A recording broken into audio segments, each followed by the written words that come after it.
We got to talk about this forecast because once again, Hampton Roads is looking at the potential for winter weather. Every day we've been tracking this week, Craig. And I know, listen, we just came out of this weekend. It's still cold. And you're telling me there is another chance for snow. Where are the chances now? Yeah, this is a classic winter snow event setup for Hampton Roads. Now, are we absolutely going to get it? Are we going to read?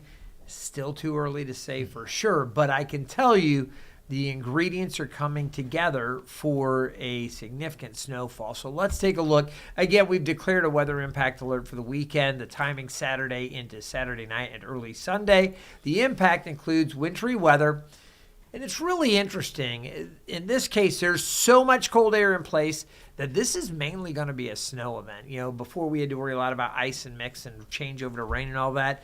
Unless the models are off and this thing is really tracking a lot farther to the west, there's so much cold air in place, the moisture that comes in will fall primarily as snow. So mainly snow. We could see tides running higher and maybe some tidal flooding issues. We've had that before with nor'easters. This has the potential to have some of those impacts, and winds could be an issue at the coast as well. You definitely want to pay attention to the forecast. Now, when we talk about the winter storm potential, again, cold air is plentiful, okay? We expect that cold air to not only be there for this upcoming weekend, but into next week as well. Favorable setup for snow. This is the classic setup. All models do develop this coastal low. The question is, where exactly does it track? And again, because slight adjustments will have big changes to what we actually see and perceive here in the area. That's why it's so hard to really pin down all the details. What I like to do is take a look at the storm and say, what do we know? What don't we know? This is in full transparency. Here's what we have. Cold air, it's here. It's going to be very cold for the remainder of this work week, this weekend, and into early next week. We also know that low pressure is very, very, very likely to develop off the coast. That'll be Saturday, passing by Saturday night and early Sunday. Now, where exactly it goes, we'll address that in a second. This is the classic setup for heavy snow in Hampton Roads, and small changes, as I mentioned, have big impacts to what we get. Those are the, hey, we know this to be true about what we're looking at right now. What we don't know for sure is the exact track of the low. Is it going to be closer to the coast? Is it going to stay just far enough offshore that it is really the sweet spot to generate a tremendous amount of snow? Is it going to be farther east and maybe not hit us as hard? Those are all questions we have to answer. How strong is this thing going to be? Is it going to be, a system that bombs out offshore and creates, super strong winds at the ocean front and, creates those high tides? Not quite sure how strong it's going to be yet, and that's why we don't really have a firm handle on the full impacts of snow and wind or the impacts of coastal flooding yet. We are just getting to the point now where our tide forecasting, those models go out to about Saturday morning. So within the next 12 hours or so, we'll get into Saturday evening, then Sunday. That's when we'll see them jumping up some of those tide levels potentially. So I need to pack my go bag Friday. Be ready. Okay. Be ready. All now, right. Again, things can change, and hopefully we'll be able to tell you more on that Thursday or Friday before the system arrives. We should have more kind of a consensus with the models. Temperatures right now in the 20s across the area. I mentioned how cold it is. Low 30s down around Edenton and Mania, a little bit milder there. But factor in the winds, it's feeling like the upper teens from Newport News to Norfolk and Virginia Beach. 15 in Melfa, 13 in Wallops. Oof, cold up that way. As you can see at the ocean front, beautiful. We had small craft advisories up at this point. They've taken those down. So as we take a look at the airport, north winds just 9 miles per hour, 27 degrees at Norfolk International. We do have a few thin clouds out there. We'll see more sunshine into the afternoon. Highs close to 33 officially, mid-30s for some inland spots. Might see a flurry or two overnight. That's a possibility with the cold air in place. Winds blowing across the warm, relatively warm Chesapeake Bay. Water temperatures there range from the upper 30s to low 40s.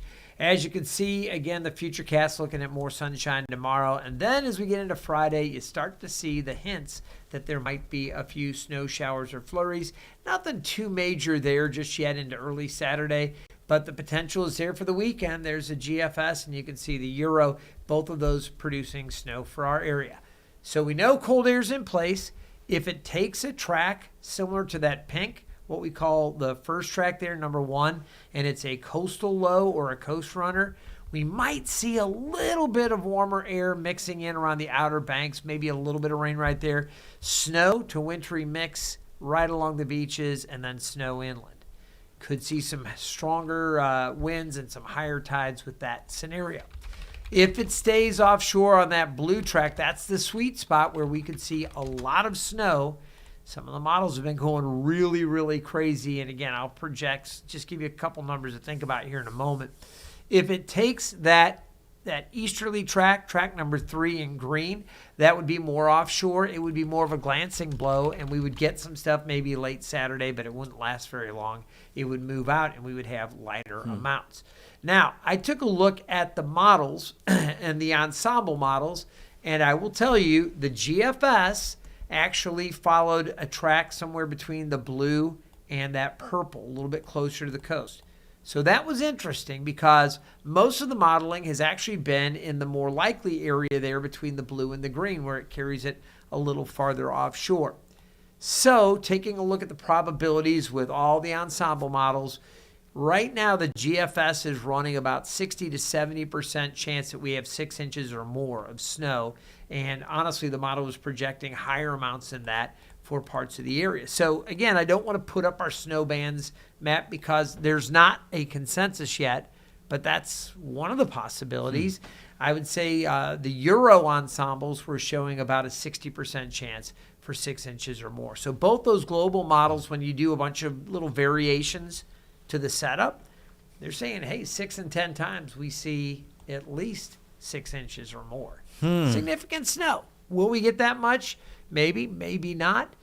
But with that super cold air in place, if we do get the moisture coming in, it could also add up more quickly as a lighter, fluffier snow and add up to more than that. All right, I need Your to thoughts? go. Yeah, you raised an eyebrow. You know, I realized over the weekend that I must have thrown out my ice scraper. Oh, that's not and, good. And my snow duster, I don't know what you call it, Yeah. snow brush. Uh-huh. And I had everything else.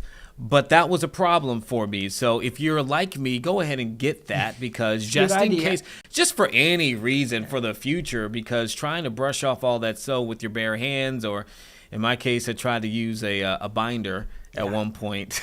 I used Not to the use best. cassette decks. Now I'm showing my age, but I would take a Really? cassette cartridge. Yeah. And do that. Yeah. Something, anything, in a pinch. I will say, if with the air being so cold, if we do get moisture in and it's a light fluffy snow, it might be one of those types of snows where you can brush it with your arm or your hand pretty quick. Okay. Or even a little broom, a little whisk broom would take it off. But if we do get a little bit more of that mixing in, then you get into that slushier, heavier stuff that we saw last weekend. It's not likely, but it's possible. And just to speak to the differences between this type of snow, if we were to get it, versus what we had over the weekend, we were talking a lot on Sunday about how things were hard. Right? We were like, that's not something you want to throw at somebody per se. This seems more like it would be more fluffy. You can pack it in, though. Well, it's interesting. No. Okay. It's interesting, Eugene, because I'm just going to point something out. This is where Georgia is coming out right here, okay? Because he's going, light fluffy, you can pack it. All right? No. This might be the type that when you go to pack it, it doesn't stay together. You can crumble it in your hands. Because if it's too light and fluffy, you try to pack powder, it's just like, you look like LeBron. You just give it that... you do that. So anyway, we'll see. You really want to have it somewhere in the middle. Last time was too wet. I mean, it packed super easy, but then it got icy and crunchy. That was no good. This may be so light and fluffy that it's a little harder to pack. Got it. But certainly the kids could play in it. Okay. Well, that's, for them, that's Little what's clarity, most important, right? Yeah. That's what's most important. And I'm sure there are some school districts and divisions who are saying, okay, we only have so many days in the year that we want to, try to cancel. But, at that, I mean, it's a weekend thing again. Saturday exactly. to Sunday. So real quick, just take a look. Highs today around 33 degrees. I just wanted to give you guys that forecast in case people are going out and about. A lot of sunshine, some clouds in the mix as well. 19 the low tonight. Bundle up, another really cold night.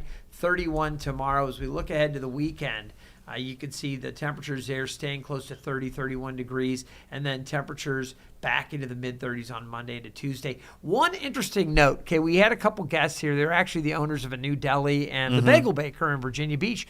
They were talking about, with these weekend events, a lot of times people stock up preparing for the for the winter weather, and then whether it happens or not, if something changes, they got all this stuff and they wind up staying home and eating a lot.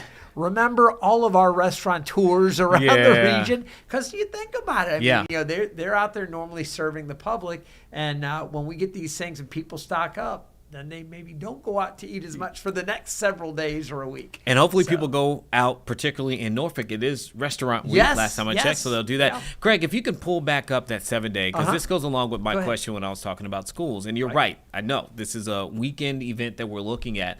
Are we seeing the potential, though, because it still is pretty cold? I mean, 35 as a high is above freezing. That some of that could stick around into Monday, but I mean, you're hoping things will be cleared, the roads at least. So let me tell you this too. For Monday, you see 35 right now. Yeah. And eventually it's going to get a little bit warmer, but we're going to stay below average all the way through next week. I mean, we're looking at highs eventually getting up to the 40s. If we get a significant amount of snow, you think about that sunlight that heats the lower levels of the atmosphere. When that sunlight comes down and you've got snow coverage, it reflects it, okay? The albedo is really high, the reflectivity, and it takes that radiation that's trying to heat up the earth and says, go away. It bounces it right away, all right? So the temperatures on Monday, if we do get the snow, and it's a significant amount of snow, will likely be lowered a little bit anyway. So if it is a significant amount we get Saturday night into Sunday, it'll likely be with us into Monday anyway, and possibly even Tuesday. Okay, and that was the basis of my question for that, so I'm really glad that you answered it. Craig, anything else we need to know over the next few days, particularly with this potential over the weekend? The only thing I want to stress is that subtle changes have big impacts to what we actually experience. So this is not like a cover my backside kind of a statement here. We simply need to make sure we know where this low is tracking, because 50 miles one way or another makes a huge difference in terms of how much we see where the heaviest snow bands are. It's one of those things where if you have any activities, really everybody should be just checking back until we know for sure where it is and how it may impact your area. I still think this will evolve a little bit over the next couple of days. All right, Craig, we appreciate you. Thank you so much. And remember, continue to follow Craig and our team of meteorologists. You can do that online, 13newsnow.com. You can follow them on this platform, 13 News Now Plus, and of course by watching us on the over the air on 13 News Now.